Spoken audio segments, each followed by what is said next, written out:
E os meus pais, com muita sabedoria de Deus, uma igreja, uma comunidade muito ativa no Evangelho.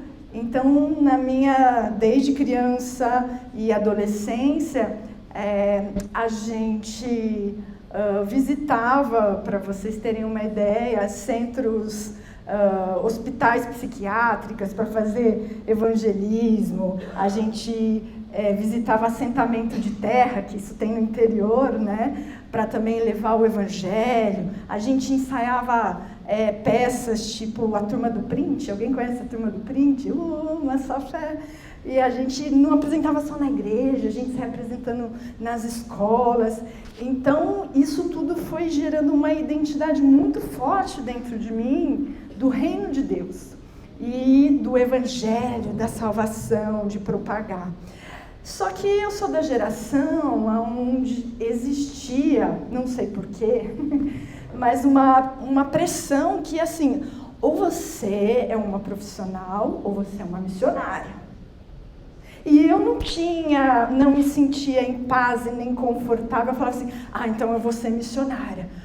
Não consigo ser missionária. Não, eu vou ser uma profissional. Eu era do esporte, eu frequentava Atletas in Action, era voluntária em acampamentos, Palavra da Vida, Mocidade para Cristo. Então, meus pais me jogavam para isso, porque eu falei assim, pela minha personalidade, ou ela se envolve e se joga nisso, ou ela vai se envolver com outras coisas. Então, eu não sou mãe, mas pais tenham essa sabedoria de envolver seus filhos para eles conhecerem Jesus de verdade, porque daí, quando ele for grande, ele não se desviará. E nessa trajetória, quando chegou na época do vestibular, eu falava assim, Deus, mas eu ainda tenho essa luta interior. E aí foi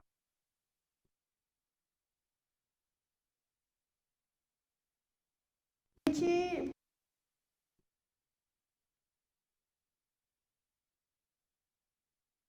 os fins da terra foi Paulo, porque ele era capacitado, ele era fazedor de tenda, ele era cidadão romano. E ali eu tive paz, falei assim, então ok, Deus, eu vou fazer uma faculdade para que seja um instrumento para eu entrar em lugares aonde não desmerecendo e de forma alguma não existe esse peso só missionário, não existe isso, mas para mim não cabia, né, ser missionária integral. E aí eu falei assim, agora o que eu faço? Fiz uma orientação vocacional e falei, vou fazer direito, porque direito eu posso atuar em qualquer área, né? Então, fiz direito. Quando eu me formei,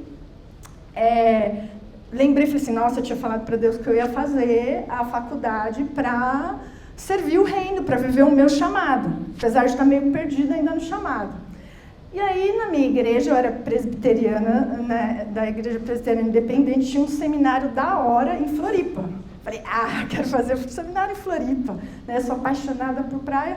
Fui para lá, visitei, fiquei um tempo no hostel, conheci o pessoal do seminário, não deu turma aquele ano. Falei, Deus, então vou descobrir onde eu provei meu chamado. Vou para o Japão, meus primos estão lá, eu tinha estagiado na Polícia Federal, me apaixonei. Falei assim, então vou ser delegada federal. Mas era caro você estudar para concurso aqui em São Paulo. Vou para o Japão, juntar uma grana e eu fico depois estudando em São Paulo para ser delegada federal. Fui nas agências lá, enviava os DKSEGs. A mulher fez umas perguntas, ela virou para mim e falou assim, você tem certeza que você quer ir para o Japão? Olha só, você está se formando, né? Você vai para o Japão, você vai trabalhar no chão de fábrica. E olha só, a mulher que ganha dinheiro com isso, falando para mim, né? Quando você vai para o Japão, você aperta a tecla pause e a vida de todo mundo vai estar no play. Quando você volta, a sua vida está no mesmo lugar de todo mundo andou. Eu, entendi, Deus. Fui embora e, por fim, Deus moveu umas coisas. Eu vim morar em São Paulo com umas amigas para estudar para concurso. Aí eu precisava me manter, comecei a trabalhar num escritório de advocacia que prestava serviço para a igreja que eu frequentava na época, e ali eu conheci o direito eclesiástico. Eu falei, nossa, isso aqui é interessante, né? Porque a igreja está dentro do que a gente chama de terceiro setor. Mas ainda tinha aquela luta interior de ainda não é, vou voltar a estudar para delegado. E a minha chefe na época, a gente começou a descobrir o terceiro setor ONG, porque a igreja faz muito social, só que ela se atrapalha, ela não sabe quando ela tem que ser igreja, quando ela tem que, né? E a gente está falando de legislação, de KENAI, de objeto social, né? Empresário sabe que tem que ter essa governança. Então a gente começou a trabalhar, se especializar no terceiro setor. E ali eu descobri que, assim, nossa, agora eu me encontrei. Eu não sei aonde eu vou trabalhar, mas eu sei o meu chamado. Eu quero trabalhar como empreendedora, como gestora, como consultora, como assessora de projetos sociais, ONGs e tudo mais. E esses conceitos foram começando a crescer no decorrer da caminhada, porque também antigamente, assim como é essa cultura que ou você é missionário ou você é um profissional, era assim, ONG, missão, projeto social, era caridade ou filantropia. Né? Então você também ia passar fome. Então tudo que eu queria fazer, eu queria ser missionária, eu ia ter que ver de caridade. Eu queria ser jogadora de vôlei, eu não tinha altura. Eu queria ser jogadora de futebol, eu não tinha futuro. Eu falei assim, Deus, mas aí, né? Aí eu fui, quando eu conheci o terceiro setor, eu falei assim, é isso. Agora eu entendi, porque a gente visitava as igrejas, visitava empresas, visitava projetos, visitava missão. Quem faz bem um fim de qualquer desses segmentos, seja igreja, empresa, missão, desenvolve muito bem o fim, mas o maior desafio é o que a gente chama de atividade meio, que é a regulamentação e a regularização da estrutura para você poder captar, para você poder prestar conta. E hoje, vou passar aqui, quem está com o coisinho, pode passar a tela aqui, por favor? Eu estou sem o... Aqui. E com o decorrer da minha caminhada e da minha caminhada profissional, do meu chamado e tudo mais, hoje eu enxergo algo muito positivo e uma oportunidade sensacional para o reino de Deus. Né? E por isso que eu trago sustentabilidade e oportunidade. Pode passar, por favor. Antes da gente seguir nessa reflexão, essas duas fotos aqui, qual delas representa para você o reino? Esquerda de vocês ou direita de vocês? Direita. É muito fácil a gente identificar. Então eu queria que você pensasse por alguns segundos o reino de Deus em você. Porque o que a gente vai falar daqui para frente não é para polemizar, não é polêmica. Eu quero que você tenha a sua história como eu tenho a minha. O reino de Deus está dentro de você. O reino de Deus já marcou a sua vida e a sua trajetória. E tem trazido você aqui, seja a sua idade qual for.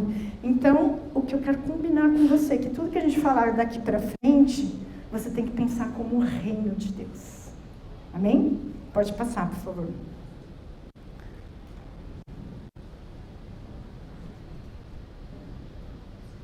Gente, tem um negocinho aí para eu passar?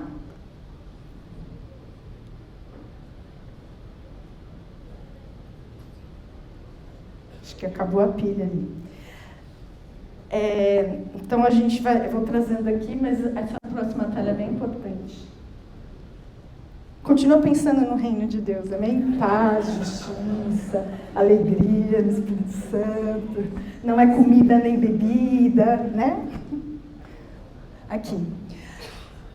Pensando agora o que o reino de Deus é dentro de você. Se a gente ler isso aqui, proteção dos direitos humanos, não participação em violação desses direitos, apoio à liberdade da associação e negociação coletiva, vamos pulando alguns, tá? Promoção da responsabilidade ambiental, incentivo à difusão de tecnologia sustentável, combate à corrupção, a do meio, erradicação da pobreza, fome zero, inovação de infraestrutura, cidades e comunidades sustentáveis, vida na água, vida terrestre, paz, justiça e instruções eficazes, parcerias e meios de implementação, proteção ao meio ambiente, combate às mudanças climáticas e o uso sustentável dos recursos naturais, respeito aos direitos humanos, transparência e ética nos negócios. Isso aqui pode ser reino de Deus, de alguma forma? Alguém não fala o que é, mas alguém, só você levanta a mão, por favor. Alguém sabe o que cada coluna dessa aqui pode ser, dentro do que a gente fala de responsabilidade social? A meia dúzia. Legal? Pode passar, por favor.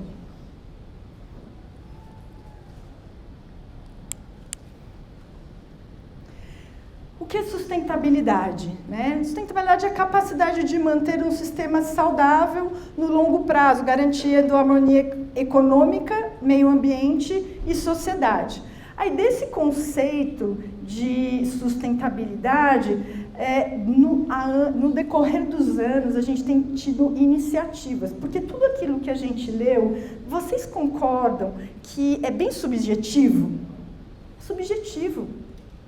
Se eu ler como reino de Deus, eu posso pensar em coisas bacanas do reino de Deus. Agora, se eu ler como império, eu posso maquiar algumas coisas também maquiavélicas para o império, vocês concordam? Então, só que são subjetivos, são iniciativas subjetivas que quem ocupar esse espaço pode puxar para o lado que quiser. E é isso que a gente está num momento muito importante de transição. Então, desse conceito, hoje nós temos iniciativas e falamos, por exemplo, de impacto positivo, porque a sua empresa e o seu negócio, a real é que ele sempre gera um impacto. Ele pode ser positivo ou negativo. Se ele for negativo, você é um reino de Deus que está meio império. Mas se ele for positivo, isso agrega valor para a sua marca, isso agrega valor para o seu negócio, para o seu consumidor e várias coisas. Responsabilidade social, a mesma coisa. São práticas sustentáveis que a empresa assume, né? ESG nem se fala, né? Mas geralmente nós que estamos atuando nesse meio da responsabilidade social, que temos tido mais familiaridade, mas os empresários cristãos, às vezes, eles arrepiam, falam assim, não, isso eu acho que não é de Deus, isso, né? Tantas coisas que a gente traz. E logística reversa, a gente está falando aqui de cuidar do meio ambiente, de você trazer ali uma cadeia produtiva do seu negócio, do seu serviço, do seu produto, que contribua para a preservação do meio ambiente. E tantas outras iniciativas, né? Pacto Global da ONU, ODS. Ah, Ellen, mas então você compactua com tudo isso? Não. Ah, você não acha que por trás disso tem pautas, tem não sei o quê? Acho. Mas vocês concordam que em todas aquelas 3 colunas que são subjetivas, a gente não pode aproveitar e ocupar espaço? Porque se a gente não ocupar, alguém vai ocupar. Então, assim, eu tenho para mim que hoje, todo mundo que se relaciona com Deus, que é apaixonado por Jesus, ele vive o business as mission. Alguns sobressaem o business, e a mission vem junto. Outros sobressaem a missão, e o negócio vem junto. Né? Isso é muito bacana, que você percebe, mas hoje ninguém consegue viver só a missão e ninguém consegue viver só um negócio. Não faz sentido para quem é apaixonado por Jesus. E pode passar, por favor. Saiu um relatório da KPMG falando sobre a sustentabilidade das empresas. Foram analisados aqui o item 2, as 100 maiores empresas do país, tá? 85% das empresas avaliadas elaboraram documentos acima da média global. A média global, dos 50 e poucos países que a KPMG fez esse levantamento, ficou em 80. O Brasil ficou em 85. Né? Um estudo global com esses 50 países. O Brasil ficou em 20º. Então, hoje, né, que a gente sempre aprende com o pastor Paulo, além de ser a 5ª potência do mundo, nós somos o 20º melhor, nós temos o 20º melhor posicionamento de sustentabilidade. Ah, mas isso não é muito bom. Não, isso aí já é muito legal. A gente está na frente aqui, ó, da Suíça, da China, Portugal e Nova Zelândia. 73% das empresas relatam metas de redução de carbono. Isso está acima da média. A média é 65%. O Brasil ele está em 73%. Né? Mais, a KPMG acredita que a curto prazo, no Brasil, a gente chega a 100% da compensação da pegada de carbono. E tudo isso, essas regulamentações, essas iniciativas do Brasil, principalmente aqui, as campanhas para o aspecto do ESG têm contribuído para tudo isso. Pode passar, por favor. Oportunidade. Agora eu estou falando de oportunidade tanto para o business e quanto para a missão. Tanto quanto para o negócio, como para a missão. Gente, olha esses números, tá? Olhem esses números. A importância do terceiro setor para o Brasil, do PIB no Brasil. O terceiro setor é onde estão as ONGs, as igrejas, fundações e tudo mais. É responsável por 5,88% da força de trabalho formal, o que representa mais de 6 milhões de postos de trabalho. Em volume de recursos no terceiro setor, contribui com 4,22% do produto interno bruto. O equivalente a 420 bilhões de reais em 2022. Não é só ONG, tá? Então a gente fala de igreja, de clubes, de associações, tudo que é associação sem finalidade lucrativa está dentro do terceiro setor e contribui para esse PIB. Doações incentivadas e renúncias fiscais. Vocês sabiam que pessoas físicas que declaram imposto de renda por formulário completo podem destinar até 7% do imposto devido e pessoa jurídica pode destinar até 8% do imposto devido? E sabe o que é isso em número? Aqui, ó, potência de doação no Brasil. Segundo a Receita Federal, em 2022, as pessoas físicas poderiam ter destinados mais de 9 bilhões de reais para os fundos especiais de projetos incentivados, cultura e esporte. Mas apenas 270 milhões foram destinados, ou seja, 3,8% do potencial. As pessoas físicas poderiam destinar cerca de 3 bilhões, mas a destinação representa em torno de 774 milhões. Última oportunidade. O setor ESG é um dos mais prósperos. Estima-se que o setor ESG movimente até mais de 48 trilhões. Eu não sei nem o que é isso, tá? 48 trilhões em ativos até 2025. Pode passar. E aí? Oportunidade, sustentabilidade. Ai, mas falta dinheiro, né, Michele? Né, Camila? Ai, né, Binha, gente que tem esse coração que é mais missão do que negócio, às vezes. Falta dinheiro, falta tanta coisa. Mas será que a gente não tem que se abrir um pouco mais e ocupar alguns espaços para poder ter acesso àquilo? E o que nós, empresários cristãos, temos feito, né, para poder acessar essas oportunidades? E hoje, diferente do que era antigamente, isso não é só uma doação incentivada que não sai do meu bolso, mas sai do imposto que ia para o governo. Isso é ESG, isso é impacto positivo, isso são iniciativas que trazem um posicionamento de mercado para a sua empresa que fazem você ter um diferencial. Por exemplo, Cyrela. Não sei se vocês conhecem a empresa. Cyrela é uma construtora muito forte aqui em São Paulo, que é do Dr. Eli. O Dr. Eli é um dos maiores filantropos do Brasil. Ele doa milhões por ano para filantropia. Ele tem uma associação que chama Movimento Bem Maior.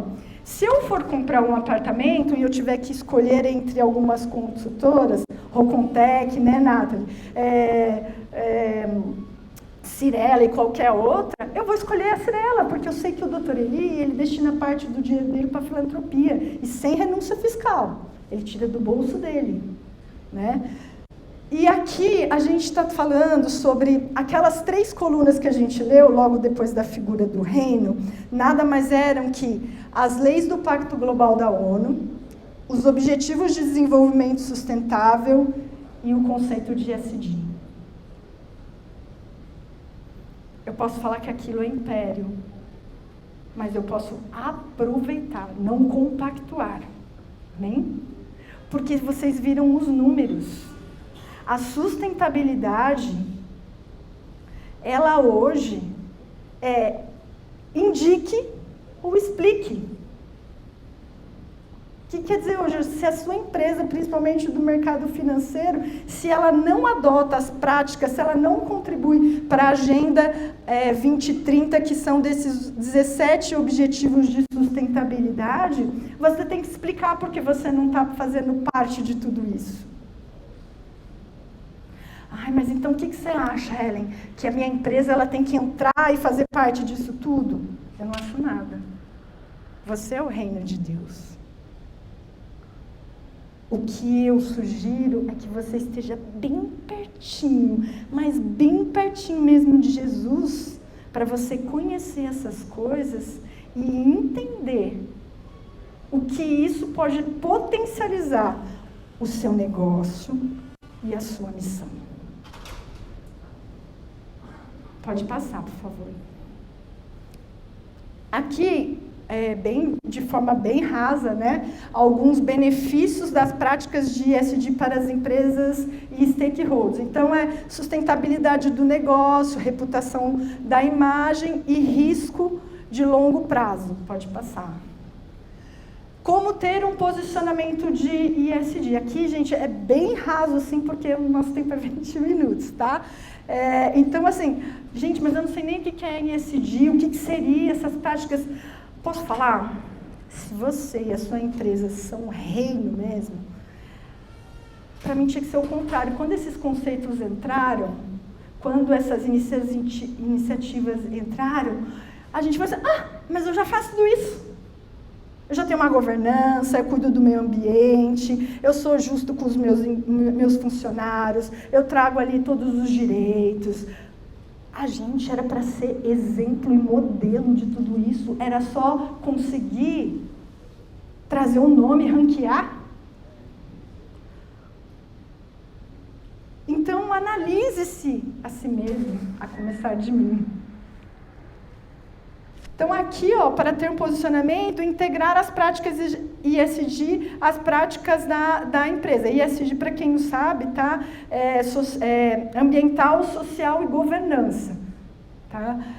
Adotar um compromisso de longo prazo com a sustentabilidade, monitorar e medir atrasos. Gente, isso aqui, a gente que é cristão de verdade, discípulo de Jesus, precisava um ESG falar que a gente precisa dessas práticas na nossa empresa?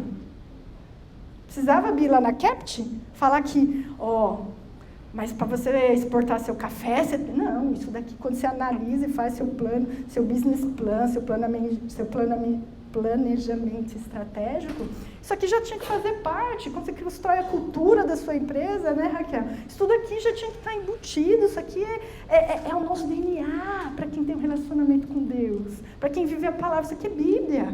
Pode passar, por favor. Empresas signatárias do Pacto da ONU. A ONU, para ajudar e forçar, né, essas iniciativas, a real é que elas estão forçando os negócios e as empresas a se posicionarem e implantarem todas aquelas práticas que a gente falou. Né? Mas a gente tem a oportunidade, é o que eu falei, muita coisa é subjetiva. Ou as empresas cristãs e os cristãos se posicionam e entram de forma estratégica, ou a gente cria o nosso ESG, né, Pastor Paulo? Porque se a gente é a 5ª maior potência do mundo, o 20º país nas questões de responsabilidade social. E nós temos a maioria da população cristã. Por que a gente fica à mercê e fica falando que conceitos que são princípios e valores não podem ser do reino? Então, aqui, das 20 marcas mais lembradas, 12 são signatárias. Então, a ONU fez lá um pacto global. Você pode se cadastrar e se tornar uma signatária do Pacto Global. Você cadastra a sua empresa. Gente, é um processo que eu vou te falar, eu já ajudei, já vi algumas coisas, trabalhei um tempo numa empresa que a gente estava implantando o processo de voluntariado na empresa, e junto eles já tinham se inscritos para ser um signatário, e você tem que passar um relatório mensal e tem uma pesquisa pública. Pesquisem isso depois, entra lá, como me tornar um signatário. Se você vai conseguir pesquisar essas empresas para ver o que elas se propôs de implantar, e depois você tem que prestar no ano que vem conta daquilo que você se propôs, se você realizou. Tá? Carrefour, Santander, Boticário, Nestlé, Renner e etc. Pode passar, por favor. Empresa melhor posicionadas no ISD. Coca-Cola, além de ser uma signatária do Pacto Global, a Coca-Cola tem uma pontuação elevada em todos os pilares ESG, né? Ambiental, social e governança.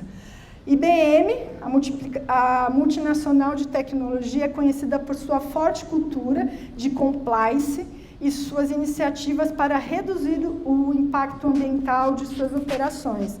HP, empresa de tecnologia, é líder em questões relacionadas à diversidade e inclusão, além de ter uma política rígida contra a corrupção. Pode passar, por favor. Como podemos aplicar tudo isso no mundo do negócio, né? Os temas tópicos é comprometimento de liderança, é você construir, porque não adianta você querer criar uma área. Tudo isso, gente, tem sido amarrado de uma forma positiva, porque se você não tem um compliance, se você não tem uma aplicação correta, né, da LGPD, se você não tem um setor de responsabilidade social, se você não introduz as práticas de ESG, se você de alguma forma não se torna ou uma signatária ou traga contribuições para a Agenda 2030 dos ODS, de cima para baixo, não adianta você criar uma área. Porque ninguém vai trazer essa transformação na sua empresa, trazendo a visão de que eu não compactuo com tudo isso, mas eu posso usar isso daí para o meu negócio de forma estratégica para alcançar todas aquelas oportunidades de milhões, trilhões, bilhões para o nosso negócio e para nós. Agora, de novo, Ellen, você acha que eu tenho que me tornar uma signatária? Essa decisão não é minha.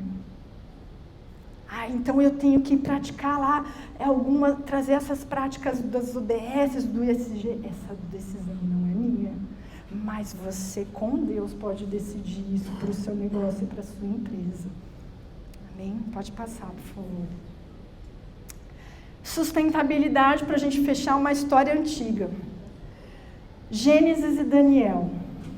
Gente, ali a gente trouxe alguns exemplos das maiores empresas, das empresas signatárias do Pacto da ONU, as empresas mais posicionadas, mas para mim, o maior modelo de sustentabilidade é o Éden.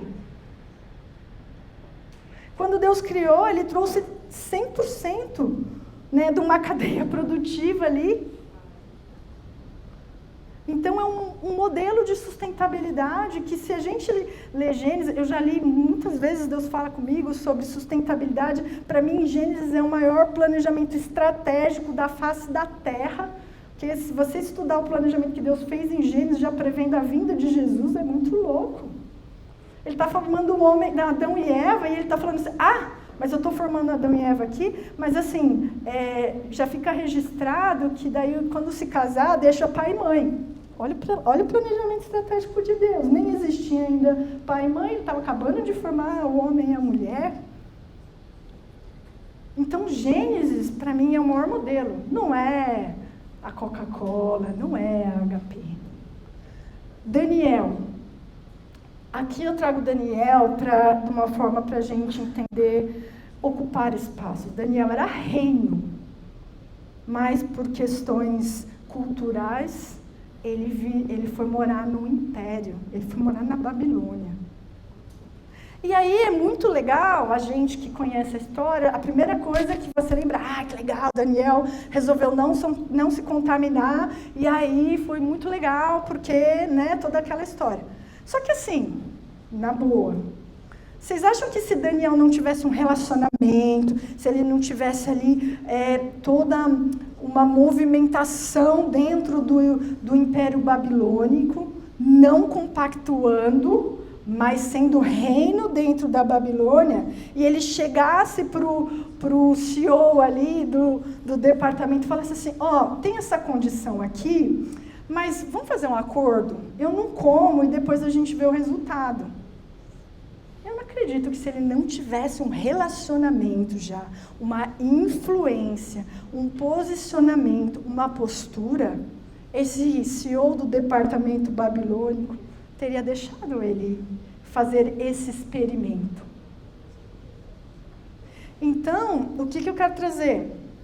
Que nós precisamos enxergar os nossos negócios e a nossa missão como uma oportunidade de ocupar espaço. Para fechar, esse versículo aqui, estou acabando, gente, é o que mais fala nesses tempos. Além de, quando você for se comunicar com tudo isso que a gente falou, você pensar como reino, eu trago a sugestão para você pensar, os olhos são a lâmpada do corpo. Se os seus olhos forem bons, todo o seu corpo será cheio de luz. Mas se forem maus, o seu corpo ficará em trevas. Portanto, tenha cuidado para que a luz que está em você não seja trevas, pois se todo o seu corpo for luminoso, sem ter qualquer parte de trevas, será todo resplandecente como lâmpada quando ilumina você em plena luz. Amém? Então, que em tudo isso, os nossos olhos sejam bons, para que o nosso corpo, a nossa empresa e tudo que está debaixo do nosso olhar seja bom. E mais, a gente resplandeça e leve luz para onde existe trevas. Amém? E aqui está o meu contato, tá? Esse aqui é o meu WhatsApp. Tenho o privilégio, vim do interior, não era nada.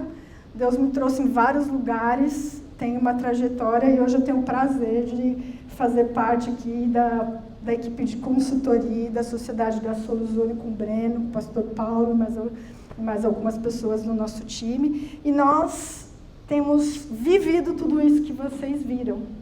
E o nosso chamado é trazer, né, essa ponte para que os empresários cristãos, as igrejas e as missões consigam acessar todas aquelas oportunidades. Amém?